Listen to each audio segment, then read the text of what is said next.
Today, we're going to be enjoying some beautiful Southern California sunshine aboard the Whaler here in Newport Beach. My name is Karina Youngmark with the Youngmark Group, and we're going to be talking to JJ Mazzo from Cross Country Mortgage and Sabrina, one of our past clients. Let's go. Sabrina, thanks for taking the time to do the interview with us. We appreciate it. Thank you for having me. Of course. So what were some questions, thoughts, or fears you had about the home buying process before you got started? Well, I think honestly, before I'd ever even thought about buying a house, you hear that you're supposed to have 20% down. And to me, that sounded so unattainable. So luckily, once I started really seriously thinking about buying a house, I did some research and I discovered, wow, you can get a FHA loan, only put 3.5% down. And even better, you can pull money from your 401k, from your IRA. And so honestly, I didn't even have to save all that much to begin with. How did the process differ than what you expected? Well, it differed a lot because I think nowadays you see it on TV, you watch them go to 3 houses, they pick one, a dream team shows up and renovates the whole place. That's not exactly what happens. It's a process. You take time, you have to look at a lot of places, you have to figure out what you're really looking for. And I think, honestly, the most important part of the process for me was finding the right agent to work with.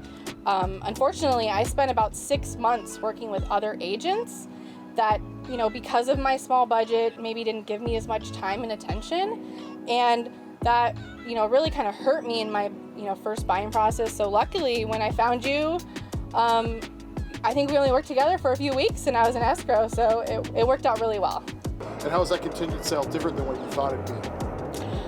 I mean, honestly, the only thing that kind of happened was there was a little hiccup with the appraisal on my new house. And unfortunately, it didn't appraise as much as I had offered. And so luckily, with your expertise in the industry, you were able to kind of work with the appraiser, get it bumped up in the appraisal price, and the sellers were able to kind of meet us halfway. And it really saved the deal because otherwise I could have potentially lost both of the buy and sale side of things and had to start all over. You bought 3 houses with us and sold 2. What advice would you have for first-time home buyers or people looking to do both? Well, for first-time home buyers, I would say don't be scared.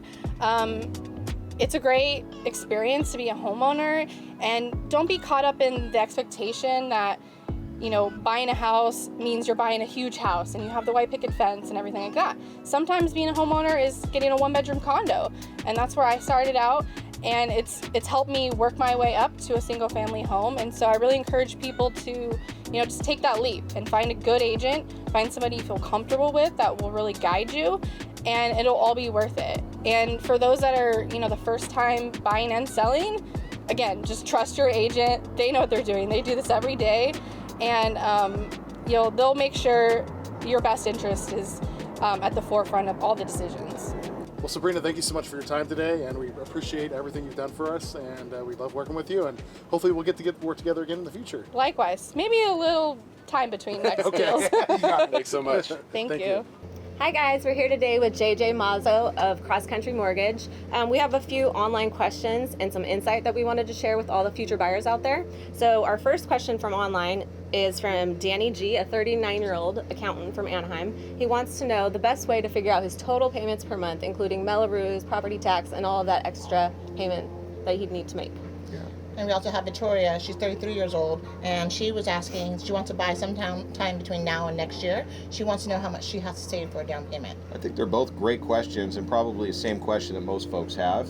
You have mortgage calculators online, websites, other people's opinions where they can get a lot of these answers. But really it comes down to the same answer, which is finding a professional, a mortgage professional and a real estate professional who's going to sit down, look at your unique situation, look at your finances to determine what it is that you're actually trying to do yourself, because everyone is so different, and making sure you get the right answers to the right question starts there. I agree. Yeah, as an agent, as a real estate agent, I couldn't agree more, and thank you so much for sharing your insight. You bet. Thank you for your time. Anytime.